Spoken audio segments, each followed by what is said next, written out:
आप जो उचित समझो चाहो, अगर ये उचित हो कि मेरी गर्दन काटी जाए तो आप करवा दो। तुरंत माया को उन्होंने हुक्म दिया, माया ने दोनों के रूप धारण किए, गाय भी बन गई, बछिया भी बन गई, और जो मरी हुई गाय और बछिया पड़ी थी वो उनकी लाशें अदृश्य हो गई। किसी को भीड़ में नहीं दिखाई पड़ी, वो माया भी गाय और बछिया दोनों दिखाई पड़ी। लोगों ने देख लिया कि गाय खड़ी हो गई, जिंदा हो गई, बछिया ने दूध पिया, यही उनकी शर्त थी।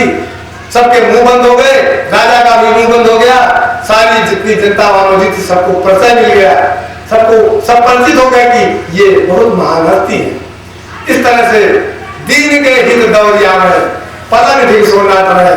मालिक ने तुरंत, ये उनके दीन जन थे, इन्होंने अपने को कोई भी अपना अस्तित्व बनाए नहीं, होने अपने सारे अस्तित्व को अपनी देह के संसार में जो कुछ उनकी मान सब लेकर के उनके चरणों में डाल दिया। अब अपना स्वतंत्र थे वो, उनके साथ जो भी हो वो अपना वो जाने। उसी चीज को कहना कि जिस घर में मालिक का नाम है उसका जन्म कोई रोमा भी नहीं चढ़ा कर सकता है।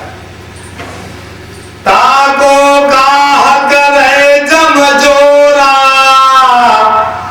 जागत नाम हवे प्रभु केरा, दीन दयाल सा करे साथी, जन का दुख निवेरा, नामा केरी पर जय राखी।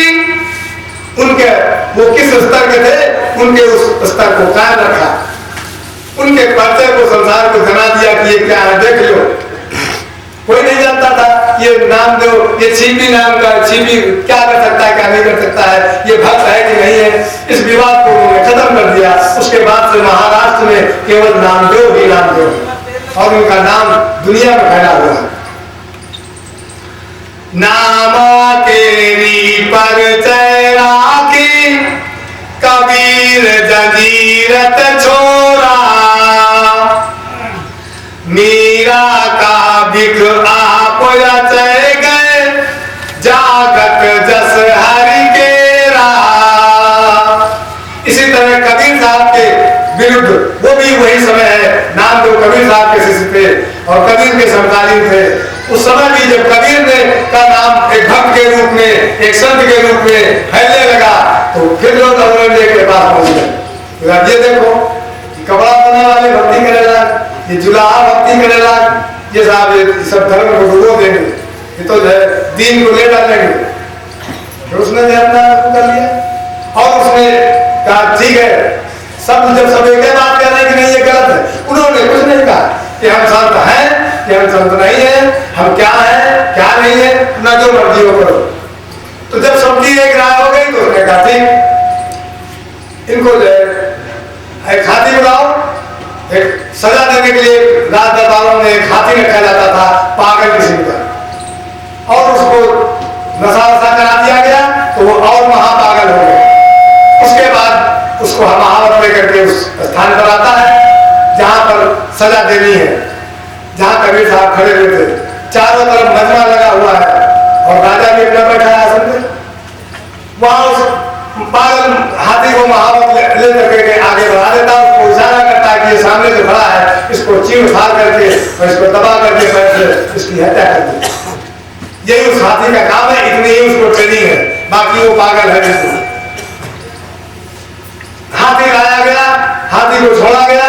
हाथी ने देखा कि सामने एक शेर खड़ा है। कबीर साहब वहां से कहा, उस हाथी को कबीर नहीं दिखाई दे रहा है, कबीर को एक अपने से भी बड़ा एक शेर दिखाई दे रहा है, विकराल, कि जो एक एक दफे में पूरा मुंह नोच ले उनका, मैं सुन के उनको हाजिर कर दे। ऐसी सूरत देख करके हाथी भाग खड़ा हुआ। ये कहाँ ले आया है महावत? महावत उसको रोकता रहा, उसको साधता रहा, घुमाता रहा, आंगुश मारता रहा। मैं कहा तुम कुछ और करो, मैं चलाया। जब वो अस्त्र उनका बेकार हो गया तो ये कौन कर रहा है? वहां तो कबीर खड़े थे, जितनी महफिल खड़ी थी उसको वो कबीर दिखाई दे रहे थे, हाथी को वो शेर दिखाई दे रहा था। मारना तो हाथी को था, तो बाकी सब लोग कह रहे हैं ये हाथी उस कबीर से क्यों डर रहा है? अब उस बादशाह को भी तो कुछ मारना पड़ा, क्या अच्छी बात है। एक आदमी से, साधारण आदमी से एक मस्त पागल हाथी डर रहा है, हमारा खाता है, हमारा बजा नहीं रहा, क्या उन्हें कोई बात नहीं, इनको जंजीर में बांध करके एक चट्टान के साथ में इनको गंगा में डाल दो। यही किया गया, गहरी जगह में उनको बांध करके डाल दिया गया, वहां वो जंजीर खुल गई, वो पत्थर धागा अलग हो गया, हाथ पैर समझने में खुल गए, लेकिन वहां अंदर जाकर के खुल गई, माया का काम, वो जंजीर खत्म हो गई, वो कबीर निकल के बाहर आ गए। जब बाहर आ गए तो वहां लोग आया, तो बड़ी गजब की बात हो गई। ये चमत्कार ये ईश्वर ने अपनी माया के द्वारा किए। उस समय जब अपने दीन पर, अपने जन पर कोई भी किसी तरह का संकट आ जाता, उसी चीज का गीता साहब ने उदाहरण दिया है, दृष्टांत दिया है कि दीन जनों के साथ ऐसा ऐसा हुआ, और इस तरह से ईश्वर ने बिना आए, बिना प्रकट हुए, बिना किसी उसके और उसने काम कर दिया। मीरा का बिख आप अचय गए, जागत जस हरि के राम। और जब मीरा को मारने के लिए जहर दिया गया तो मीरा भी मन से पूरी तरह से दीनहीन थी, प्रभु के ही सहारे थी, अन्य संसार में उनका भी कोई सहारा नहीं था। तो उन्होंने भी जब जहर को मालिक के नाम पर पी लिया तो वो जहर भी उनके गले में जाकर के उसका विषय उठा गए।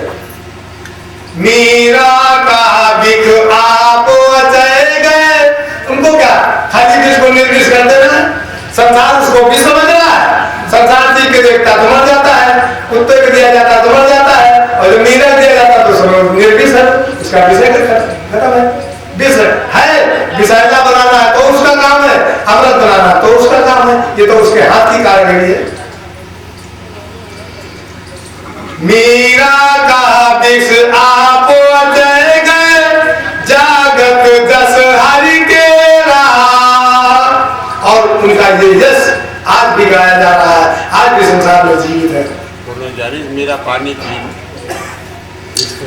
साचे दिलन ते साहेब साचा। अब अगर हम बुरे विचारों वाले हैं, हमारी कर्म कमाई बहुत खराब है, हम कपटी हैं, लोभी हैं, और हमारे ऊपर कोई मुसीबत आए और हम आशा करें कि शायद बचाव आगे, तो साहब उधर देखेंगे भी नहीं। साचे दिलन ते साहेब साचा, वो सच्चे दिल वालों के लिए सच्चा है। तिनके निकट बसेरा, कहता वो सच्चे दिल के पास में ही है, वो कहीं दूर नहीं है। हमारे मन में अगर हमारा मन सच्चा है, अगर हमारा मन साफ है, तो वो मेरे मन में ही विराजमान है, और मेरे ही मन में विराजमान नहीं है, सृष्टि के हर एक अंग में विराजमान है। अगर वो मुझको चाहता है कि सारी सृष्टि हमको 1 मिनट के अंदर रौन दे, तो सारी सृष्टि हमारे ऊपर चढ़ जाएगी 1 मिनट के अंदर, क्योंकि सबको वो प्रेरित करके इधर ही ले आएगा। और ये चाहता है कि सारी सृष्टि हमारी जय जयकार करे, तो 1 मिनट के अंदर सारी सृष्टि उसकी जय जयकार करती नजर आएगी, क्योंकि वो सारी सृष्टि उसके अधीन है। जिसको जैसे, जिसके मुंह से जो चाहेगा उससे वो कहलवा देगा, जिसके मन में जो विचार चाहेगा वो विचार छोड़ देगा, वो पैदा कर देगा। साचे दिलन ते साहेब साचा, तिनके निकट बसेरा। उनके चलते आगे उठी धावे, फिरत रहे चौफेरा। क्या कहते हैं कि सच्चे दिल में साहब का वास है, और जब वो साचे दिल वाला उठ करके कहीं चलता है, मान लो रात में पेशाब करने जा रहा है, रास्ते में कोई नाक पड़ा है, तो साहब का क्या काम है, उस नाक को वहां से हटाना। साचे दिलन ते साहेब साचा, तिनके निकट बसेरा। उनके चलते आगे उठी धावे, फिरती रहे चौफेरा। उसके चारों तरफ से, चारों दिशाओं में से किसी भी दिशा से कोई भी बाधा ना आ जाए, कोई भी विघ्न ना आ जाए, उन पर कोई आंच ना आ जाए, वो चारों दिशा में राउंड लगा लगा करके उसकी रखवाली करते हैं। ऐसा तो कोई गया गुजरा नौकर भी नहीं करेगा, भूखा आदमी भी नहीं करेगा, वो भी कहेगा ऐसा हम नहीं करेंगे, ये हमारी जिम्मेदारी नहीं है कोई। अल्लाह मालिक, और हम उसको मालिक कहते हैं, उससे बड़ा सेवक तो कोई है ही नहीं। इसलिए यदि सेवा की भावना मेरे अंदर नहीं है तो उस पदवी पर पहुंचने के हम हकदार नहीं है।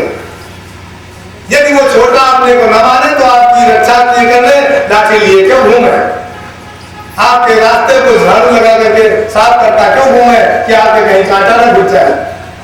उनके चलते आगे उठ धावे, आप उठ करके चलेंगे, उसके पहले वो रास्ता साफ करने लगे, हटा दिया आप साफ उठा के फेंको सारे साहब भैया आ रहा है, हमारा जन आ रहा है, हमको चाहने वाला आ रहा है, हमारा प्यारा आ रहा है।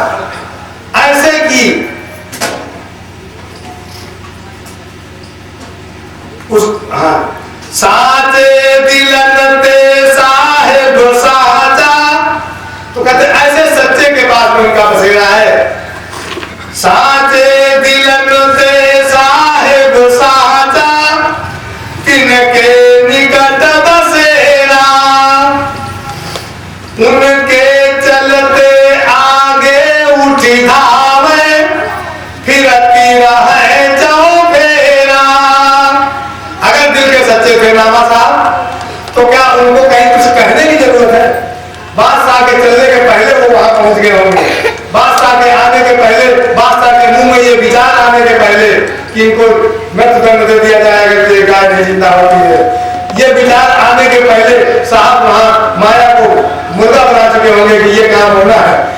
नामा साहब से क्या मतलब, वो तो उनके दिल है, वो जो चाहे वो करें, लेकिन जो उनके चारों गिर्द घूम रहा है, जिसका जुम्मा है उनकी रक्षा का, ये उसका कर्तव्य था। ये सारा करिश्मा उसने किया, ये जन समूह को जो दिखाया ये उसका करिश्मा था, उनका कोई करिश्मा नहीं था। उन्होंने कोई भी बात उस समय नहीं कही, उन्होंने प्रार्थना तक नहीं की कि साहब रक्षा करो, देखो उनको सताया जाए। उन्होंने कहा जो मालिक चाहे वो करे, जो उनकी इच्छा हो वो करे। जनमीता का बड़ा भरोसा, जनमीता का बड़ा भरोसा, और नहीं कोई मेरा। संसार में हमने अपने बल को, अपने रूप को, अपने ज्ञान को, अपने पहुंच को, अपनी धन संपत्ति को, इसके बल पर हम तमाम फूला पटका करते हैं, इसका मान गुमान तमाम आया जाया करता है, हमको तमाम ऐठ बरन दिखाने पर मजबूर करता है। तो कहते हैं हमारा संसार में कहीं भी कुछ भी नहीं है, ये देह भी मेरी नहीं है, मैं बिल्कुल बेसहारा, निर्धन, निर्बल हूं। मेरा अगर कोई जगह है, ठिकाना है तो आपकी सरसवर है। जनमीता का बड़ा भरोसा, इसी को संपूर्ण समर्पण कहते हैं। जनमीता का बड़ा भरोसा, और नहीं कोई मेरा, जैसी चाहो करो तुम तैसी, बिरध हवे या तेरा। कहते हम तो आपके दास हैं, जो मर्जी हो, जो चाहे वो व्यवहार करें, आप जो चाहो वो हमारे साथ सलूक करो, हम आपके दास हैं, हमें कोई दुख नहीं है किसी तरह।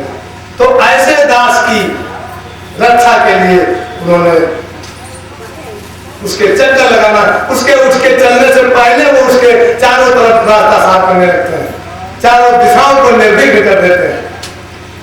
उस सांप के अंदर भी तो वही है, इधर बाघ आ रहा है, इधर से सांप पड़ा है, इधर से डकैत का तीर लिए खड़ा, सबके अंदर तो विराजमान है।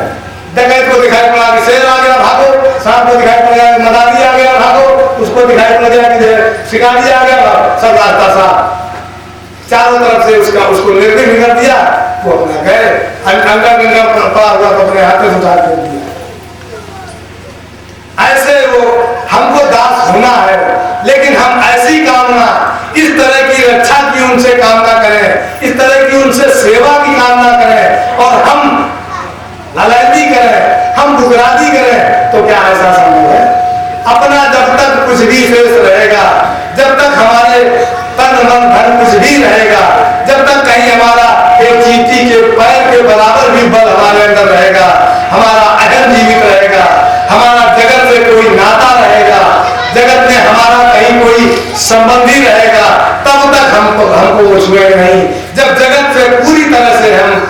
हो जाएंगे, मुक्त हो जाएंगे, उसकी तरफ से मन फेर लेंगे, अपने शरीर से भी मन फेर लेंगे, पूरी सारी संपदा लेकर के उसके चरणों में समर्पित हो जाएंगे और अपने अस्तित्व को भी समर्पित कर देंगे।